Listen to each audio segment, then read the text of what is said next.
Hey, good morning, everybody. Welcome to our virtual service this morning. Um, and welcome to the Unitarian Universalist Community Church.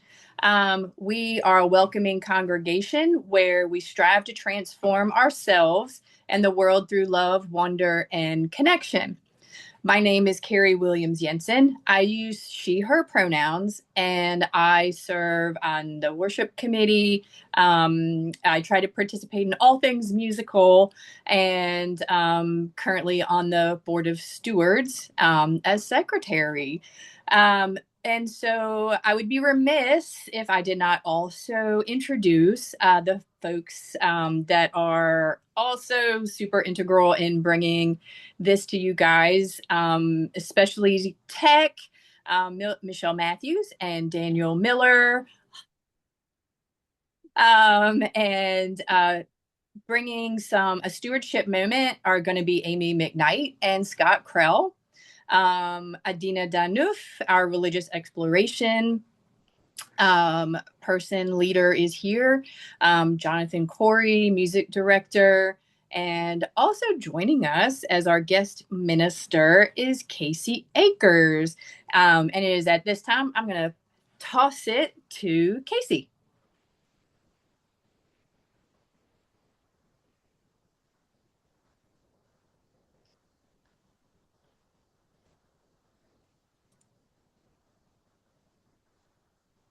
As we move forward, we chip away at the problems we are facing. Like a stone in a water current, with our resilience, we can chip away at the problems we face until finally we stand in victory and clarity. Whether you are here for the first time, like me, or the thousandth time, welcome. Whatever you are facing in your own life, welcome. This is a place where we try our best to be real with one another, to get through hard things together, and to remind ourselves and one another of the values that ground and center us, that motivate us to move forward. Whoever you are, whatever your faith journey, whomever you love, you are welcome here.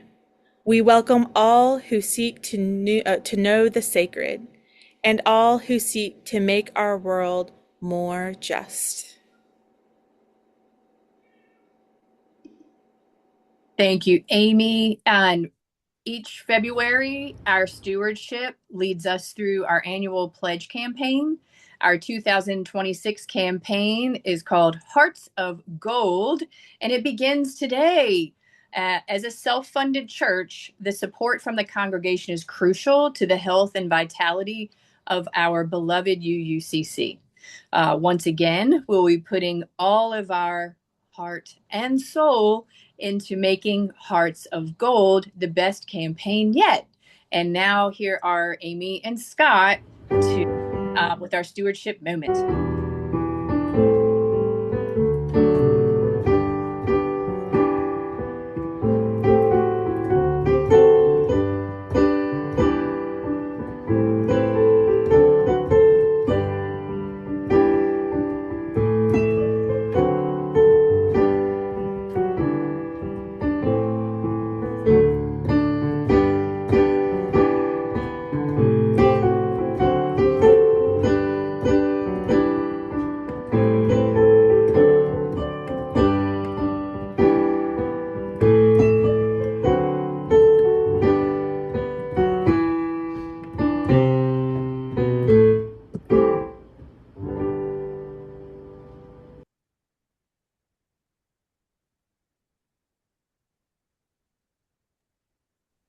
I know it's around here somewhere. Oh, keep looking. Amy, what are you doing? Hi, Scott. Hi, I'm Amy. searching, Searching for what? searching my heart for what I want from UUCC. What is important to me, and what do I need from here? Scott, you're the board moderator. What does the board want for UUCC? Well, Amy, I'm glad you asked. Currently, the board is searching for ways to support our community, both inside and outside the church. We're looking into social activism. We're searching for the best ways to manage conflict and searching for more members to join. We're looking for methods to enhance intergenerational connection through auction events and through the Thursday potlucks and through the Sunday coffee hour. And we're searching for more friends and members to join committees and get involved with the church. Specifically, we are really searching for fellowship members as we're about to run out of coffee soon. So if you can find somebody or anyone out there is also searching for something to do, please find Terry Larkin or Vicki Dickinson, Reverend Sarah, or myself, and let us know. But we continue to search to make UUCC the best church that we can. Well, that sounds great, Scott. I think I'm going to keep searching for the answers to my questions. And I hope the congregation will search their hearts and see what they want and need from UUCC. Our pledge campaign, Hearts of Gold, starts today. Thanks for sharing, Scott.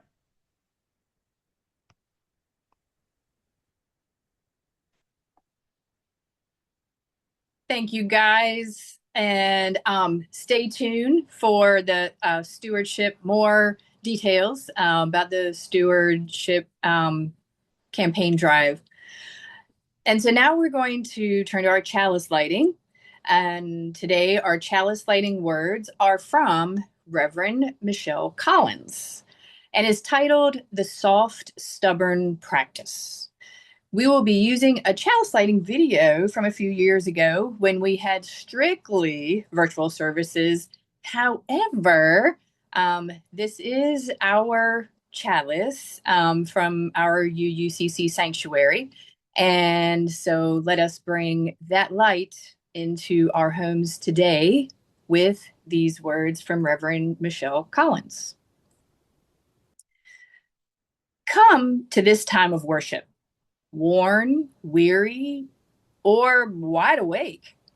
In this gathering, we acknowledge the pressure of living, the tender ache of persisting through uncertainty, the courage of continuing when clarity is distant. Yet, here we are, still breathing, still reaching, still becoming. Today, let us embody resilience together, not as armor, but as the soft, stubborn practice of returning to ourselves, to one another, to the work of love. And now our opening hymn, please join in singing our opening hymn, If We Just Talk of Thoughts and Prayers. This hymn uses the same tune as Though I May Speak with Bravest Fire, but has new lyrics from Caroline Winfrey Gillette.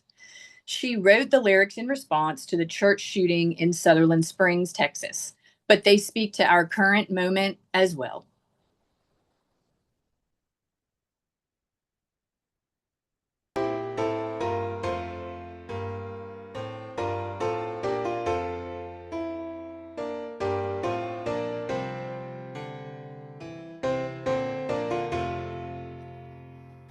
If we just talk of thoughts and prayers and don't live out the faith that dares and don't take on the ways of death, our thoughts and prayers are fleeting breath. If we just dream of what could be and do not build community and do not seek to change our ways, our dreams of change, our false displays. If we just sing of doing good and don't walk through our neighborhood,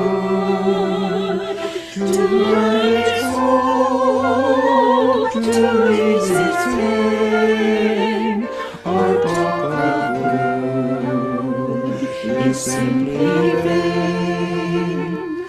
God, may all prayers and dreams and songs lead to a faith that takes on wrongs, that works for peace and justice too.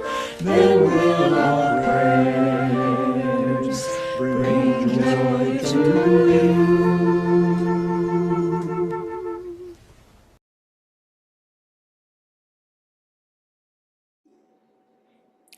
Hi, my name is Casey Akers, and I am a member of the Appalachian community 30 minutes south of Blacksburg in a little town called Reiner.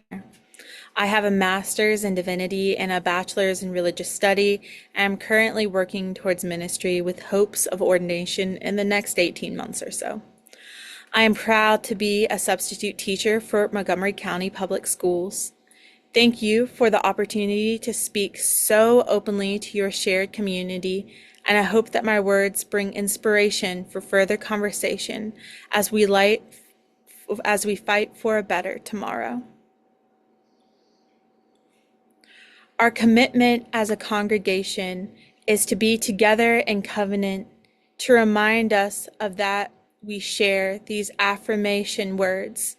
Please join me in our affirmation of who this community is, beginning with that all-important word. Love is the message of this church, and service is our way. This is our great covenant together, to dwell together in peace, to seek the truth in love, and to help one another. That's beautiful. Please join me now in our time of meditation and prayer. Find a comfortable place for your body. Notice your breathing, finding your center. Take a moment to just be. Allow stillness to settle in.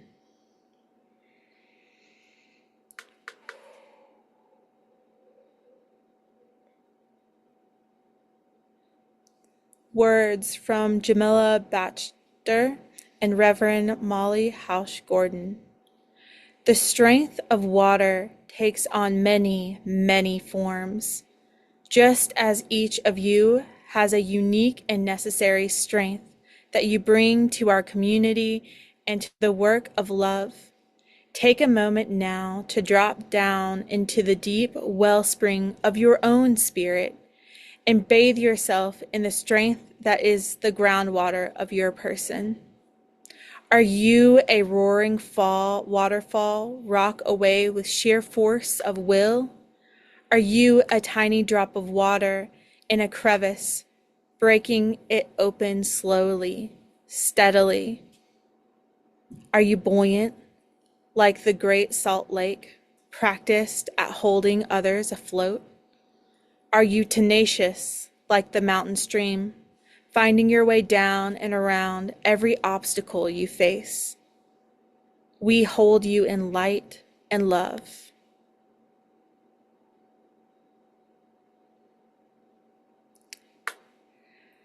As we are together virtually today instead of in person, we are going to use a candle placing video from another time to represent our candles of hope and joy and our stones of sorrow and fear that we typically use each week to honor our inner experiences together. We return to these centers of connection every week because we know that rituals bring us closer together, and simply being here at this time in this virtual space connects us.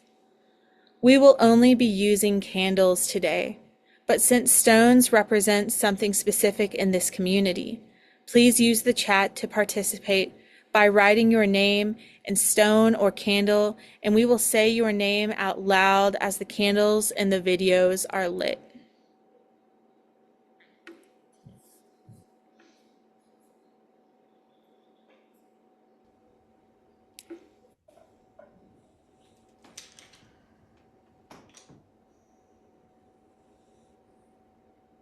Daniel Miller, We light a candle for Daniel Miller.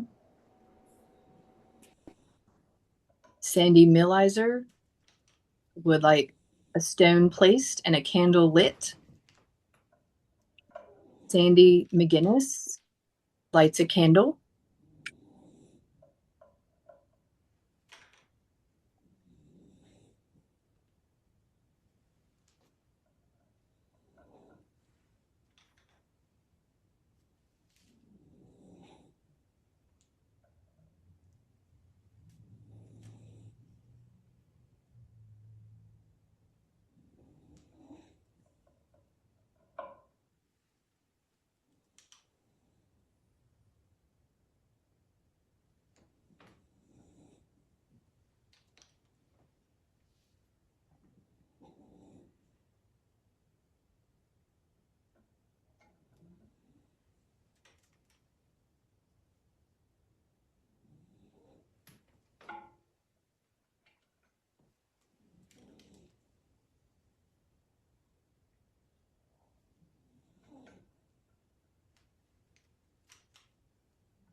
Elizabeth and Kurt, a candle, a stone and candle. Oh, I'm so sorry. It was not going up. For Carol Angel.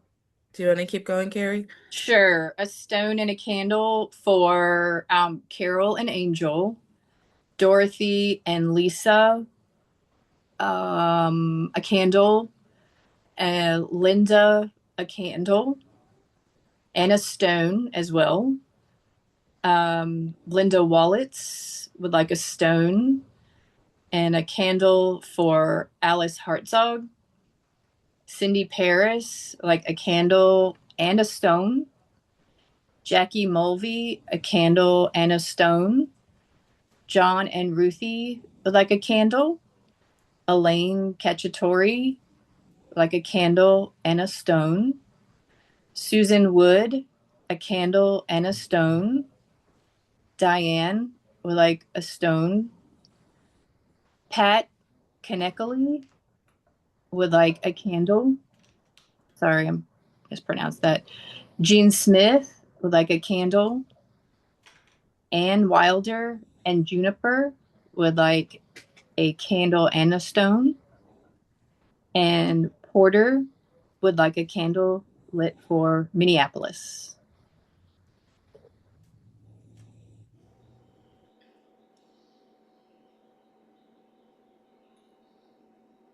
Thank you. We light one final candle in our hearts for all the sorrows, fears, hopes, and joys that continue to burn brightly inside us. Please join in singing Meditation on Breathing together, 1009 in our teal softcover hymnal. Jonathan has gone deep into the COVID archives to find this wonderful recording of the choir and instrumentals.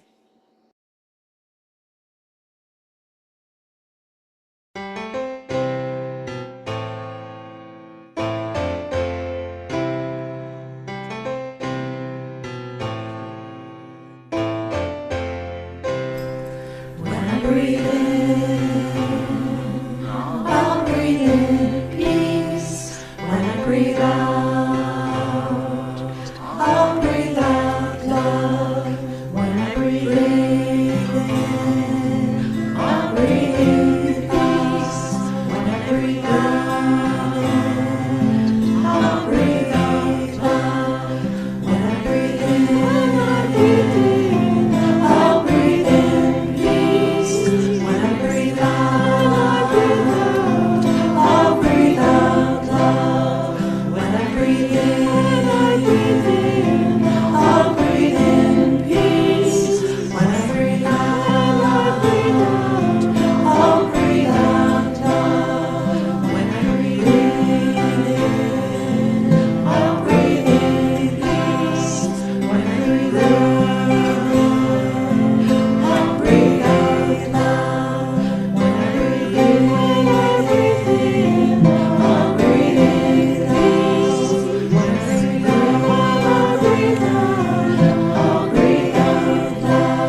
Amen. And hi there. My name is Adina Danuf. I use she or they pronouns, and I am your Director of Lifespan Religious Exploration.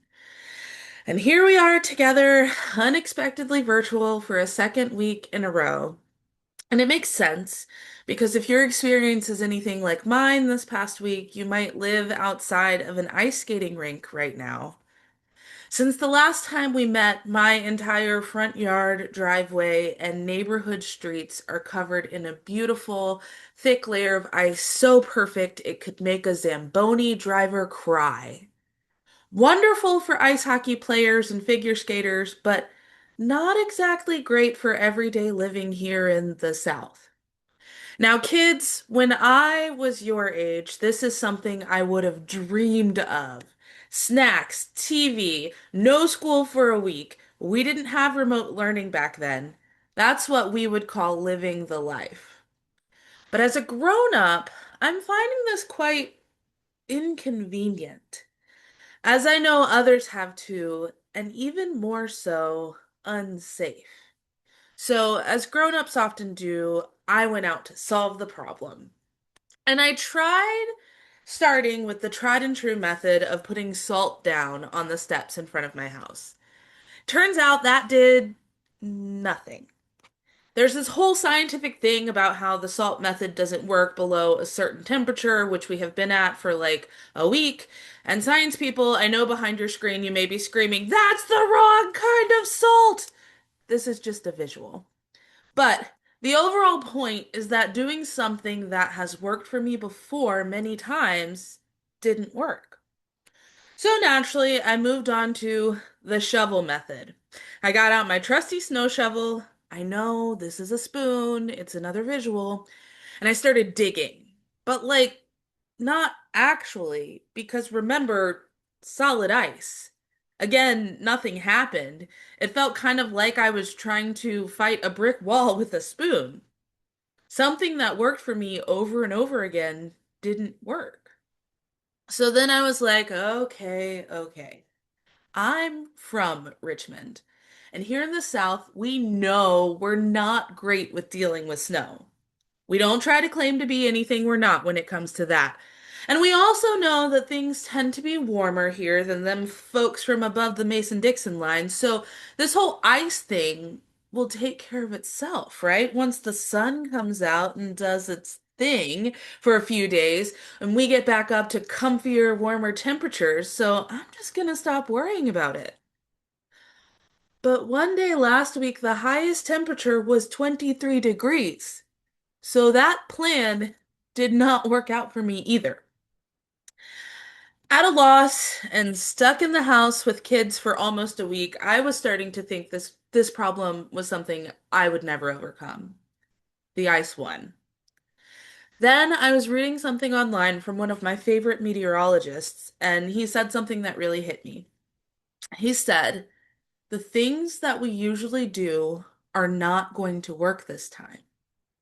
The only way to get through this problem is to chip away at it a little bit at a time." And first of all, whoa. Thank you, Andrew Frieden. That really helped. I could have used that advice a little bit sooner, but I'm glad I have it now. And when you look at it, it totally makes sense. A big, solid problem is very hard to overcome in one big piece, but if you chip away at it bit by bit, it becomes easier to handle, easier to dismantle, easier to overcome.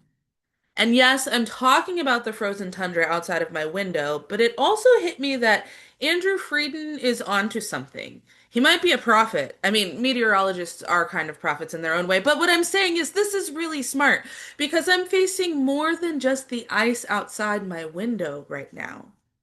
We are facing more than just the ice outside our window. I'm facing a lot. My soul is heavy, and I imagine yours might be too. And we can't change it all with just one big action. But maybe, just maybe, it will take small actions chipping away at a larger problem. A big, solid problem is very hard to overcome in one big piece and as one lone person. But if we chip away at it bit by bit and hand in hand, it becomes easier to handle, easier to dismantle, easier to overcome. Not just maybe, but definitely. We can't all be the loudest voice. We can't all be the strongest person. We can't all power through it all on our own. But we can contribute to the fight. And we can overcome whatever problem is outside our window, facing us and our communities, together, bit by bit. So my challenge to you this week is to find problems to chip away at. I'm going to start with my own front yard. Maybe I'll even ask for some help, and then go from there. Thank you.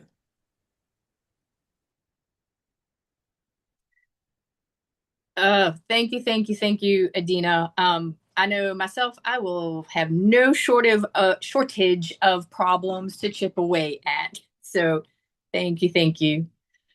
So now please join me in our offering and acknowledging all the ways we give to this church and this world. We give because this is our church and we value what it does for us, to us, and through us to our community and our world. May there be an offering to sustain and grow the life and mission of this church inside and outside our walls. May we give in love and in hope.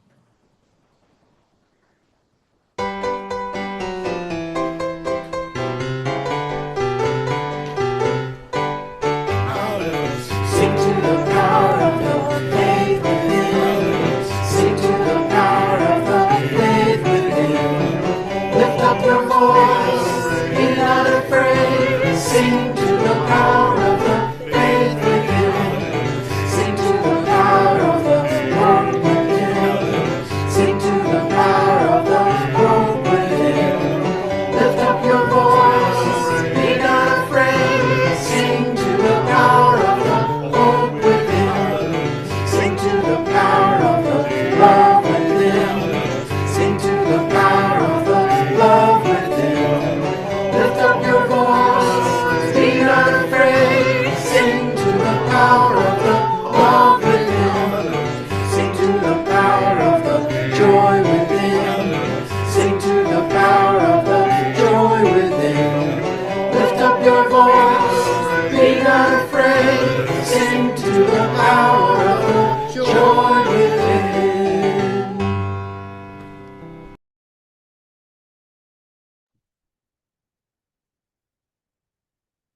Thank you for your offering and all the ways you give to our life and ministry with your time, talent, treasure, and trust.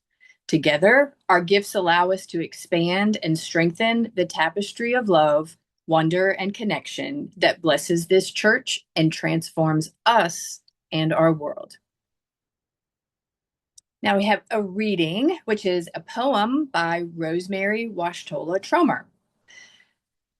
She says, "Today, I talk to the broccoli sprouts. I kneel down beside their bed.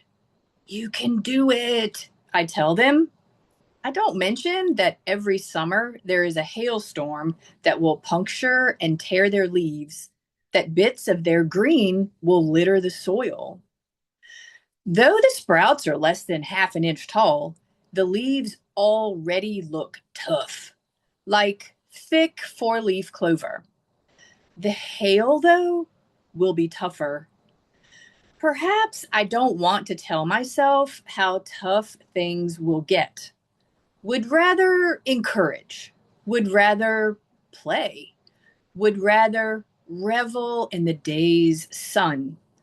But today, there's no lying to the self. The inner hail has already come. My leaves hang in tatters. All around me, flower petals are fallen, scattered. Out of season, widespread wreckage. There is an inner knowing, though, one that needs no one else to encourage it. It knows to grow despite the damage, to grow because damage, to grow. It knows to grow because that is what we are here to do. Our new leaves coming in to support the old, to support the whole, every bit as vulnerable and green. So green.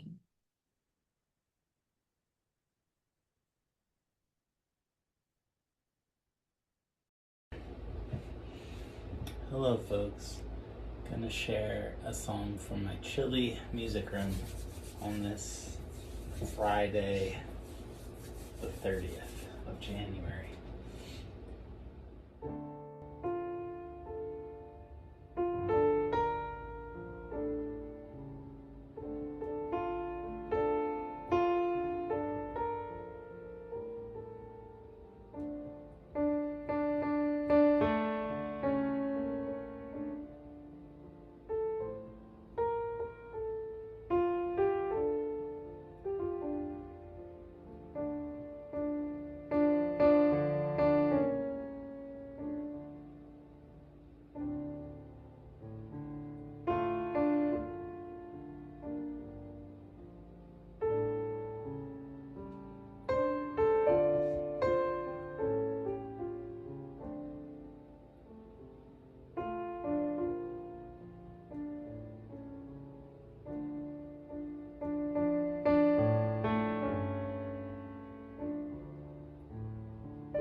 Good morning again. Allow me to open up by sharing a story. I was brought up in a unique moment in time when technology existed, but it wasn't common in every household. Sure, we had a TV and even a gaming console, but the phone was firmly mounted to the wall, and there was no real comprehension of a portable device. Therefore, I am happy to report that the majority of my childhood was spent outside. I, like so many of you, spent the daylight hours exploring rivers, playing games with friends, and imagining a world much different than our own. One particular day, my friend group and I managed to beg my mother to drop us off at a local campground, where we slowly walked the trail as it wound its way up the mountains to the mountains above. To get to the top of the trail, you would have to cross a river not once, not twice, but 3 times the same river, and climb a very steep portion requiring both arms and legs to ascend above. Yet when we finally got to the top, we were met with a beautiful waterfall. The base was surrounded by a few giant boulders, creating a secure alcove with tiny stones you could grind up and turn into paint. We could spend hours there and had planned to do just that. So we climbed higher and higher up the hill to the top, laughing and playing all the while. Finally, we began to hear the sound of our waterfall, a roar which hastened us forward. When we finally turned, we discovered to our delight a scene in full force.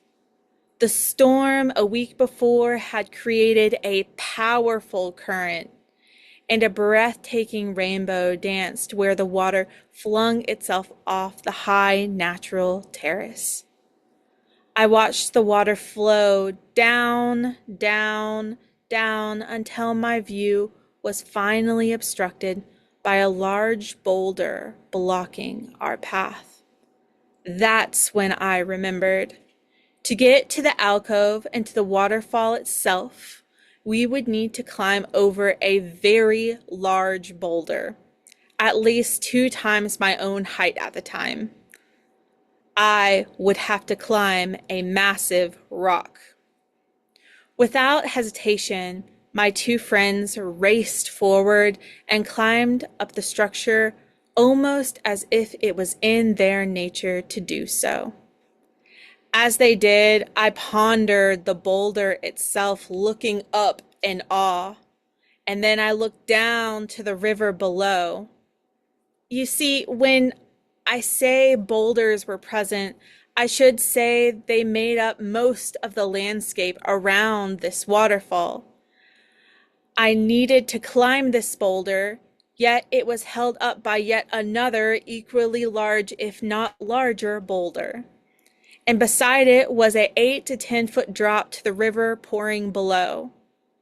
To climb was one thing, to fall was quite another. Fear gripped my chest. My friend turned to me at the very top, looking down, and encouraged me to move forward, his hand outstretched to help, but far, far too high for me to reach. I would like to tell you that I braved the rock, and I'm proud to say I did, eventually. Yet I did not that day. Instead, I looked around the mess of small and large stones and found a crevice, tiny but attainable. I looked at my friend and smiled defiantly and walked, my head held high, around the problem. Now, this was not an easy crevice. It was small and pressed against me in an almost dangerous tightness. Yet I pushed and I pulled through and found myself finally on the other side. I saw the small pond surrounding the waterfall way above. My friends were already picking a rainbow of stones out of the stream. I walked up to them, overjoyed at my victory. But as I drew near, I couldn't help but look in the direction of that enemy boulder. I stopped walking. The very rock I had been so afraid of had a secret. In the middle of the stone, a hole had formed, a place for the water to make its escape. Carefully, I walked to that exit and looked down to see a dark ravine with a small amount of light at the very, very bottom, showing where the river started and where it would continue. The boulder that I was so afraid to climb had been eroded by a highly determined river. In its patience and unwavering desire to follow gravity, the water had moved and forever changed a part of a large, seemingly immovable object, one that I had yet to best. Water has so much to teach us, doesn't it? Unfazed by the chaos around it, water refuses to listen to the word no. Even if a boulder is in its path, it does not go around its problems, instead gathers at the base and takes little tiny microscopic pieces as it advances, opting to push through on its continued journey. The outcome is astronomical. Providing a thumbprint for our world, water is the bringer of life and destruction, is the greatest enemy to stagnation. So, during times like this, when we cut on the news or glance at the headlines, When we see the larger than life problems before us, isn't it a comfort that such a great teacher exists for us to learn from? But let me take a step back for a moment. There are so many issues facing the country today. So many people in leadership who claim they care for people, but only care about their power and wealth. This truth doesn't lie in a single individual, but in a group of people of immense authority, using each other like pawns and treating humanity and the environment like trash. We see this in so many ways. We hear the cry of our loved ones, we fear for the safety of our neighbor, and we see the result of unchecked power on the news or in a person as those systems of authority encourages others to commit violence simply because someone was suggesting a truth that they did not want to hear. So, from 2016 onward, communities like this one have stood up to that authority through protests. From the 2017's Women's March to the upcoming third No King Day protest in March, we stand in solidarity and in protest as we watch systems of oppression cause harm. And we are here to say no. I have seen that in my own community, and I see it in yours as well. Yet this is tiring work. We fight nonstop for the power to change what is clearly the issue before us. We fight to push back the boulder. Sadly, with every act of protest, we are knocked down by the force of continual hate and oppression. There is no way around the problem at hand. We must fight through it. And so we turn to water as our greatest teacher. And it does teach us. Through water, we learn the powerful tool of resilience. We learn to get back up again and continue our good work, not by ourselves, but together.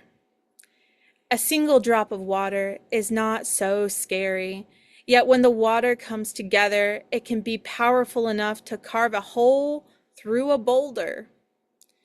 Humanity has learned this lesson so well. After all, the various pushes for social justice is not a new concept. We see a vast history of resilience in various organizations and acts of resistance, including that of the women's rights movement. In it, we see the resilience of women such as Angela Davis, Alice Paul, and Betty Friedan, all from different times, but with a unified goal of women's rights. And though they may have approached the same goal differently, they all stood, fell, and regained their footing for the resilience tied to their agreed upon change. Yet this was not an easy endeavor. From 1847 to 1920, women and their supporters gathered for an idea that they knew was right. They fought for equality and equity, the same as their brothers, no more, no less. For 73 years, they fought an uphill losing battle. U.S. states would pass laws affirming women's rights to vote, and then it would be abolished in the next year. Yet, Angela Davis, a women's rights and political activist, says it best when she states, "I am no longer accepting the things I cannot change. I am changing the things I cannot accept." Within that near century of fighting for their rights, they refused to back down because justice was not something that they could so easily ignore. I want to repeat that sometimes these women did not agree on the best way to go about it. They also made their own fair share of mistakes along the way. Yet they did agree that a better tomorrow was possible, and continue to stand back up after every defeat and setback. This form of resilience is such a powerful tool during times of oppression, the power of stubbornness. One that, in this example of women's rights, changed the world for the better. They did not know if their outcome would be successful, nor did they know how long it would take to get there. But rest assured that just like water, these brave women we speak of, and millions more unspoken, believed in a cause and continued to move forward and retained the resilience to do so. Today, we are facing threats that risk those values. Not only are women's rights threatened, but so too are dozens of other movements of equity. The rights to start a new life here, to make choices, to sustain health, and to be judged on character rather than looks are all on the chopping block, especially in the last few years. And it is our job to take on this newfound threat to equity. Yet, as I'm sure you have experienced yourself, this is not always easy. We are a tired community of idealists, yet we should know that to ignore is a privilege we can no longer afford. So, when we see water flowing into a gentle stream, when we see rain falling or snow piling up at our doorstep, let us use that as a teaching opportunity to remember that by ourselves it may feel lonely, but together we are a force to be reckoned with. Let us use water as a ministry piece to rejuvenate us when we drink and inspire us during times when we fight for a better world. Let us remember that just like that boulder, the will of those oppressive systems may seem mighty and great, but with resilience, it can wither away. This may not happen all at once. In fact, I'm sure it won't. After all, the water cycle is, by definition, circular. There are times when water conditions are set up, yet it has times and seasons that are quite the opposite. We also have opportunities to create the most change, followed by times of rest. I urge you to take time for self-care, but also consider the power of resilience in such mindfulness. Let us be the current fighting against such odds, and as the cracks and holes continue to form, may we not give up. Now is the time to breathe. As we empower, as we act, we can gain energy to cheer each other on and stand up with our own unique style and authority. All it takes is a little resistance. Thank you.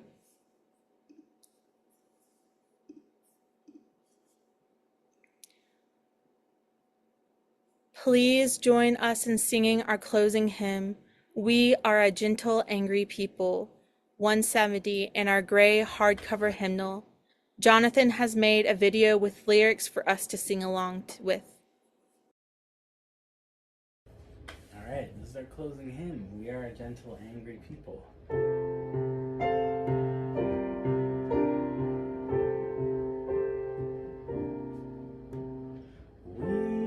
are a gentle, angry people, and we are singing for our lives. We are a gentle, angry people,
singing, singing for life.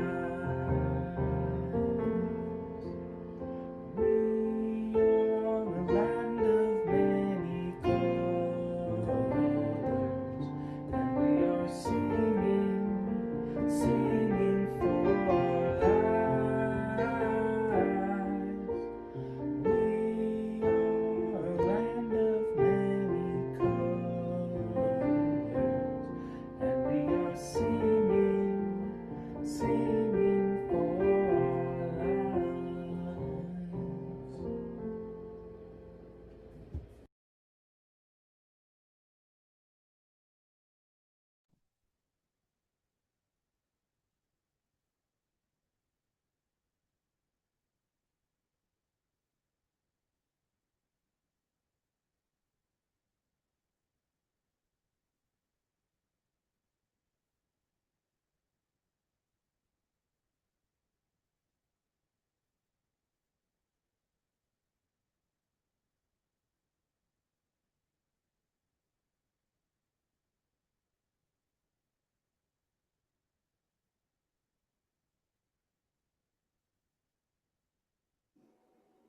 Apologies. When you go, go in peace. Salam and shalom. Leave this place knowing that you are good and knowing that you are loved. Blessed be. Take your dark and your light and your love from this place. Share it with the world and stay safe until we meet again. Amen. Thank you, everyone, for joining us for this virtual Sunday. And of course, there's no coffee hour. Maybe you have your own coffee hour, but have a great week. Thank you all so much. It was wonderful to spend some time with you today.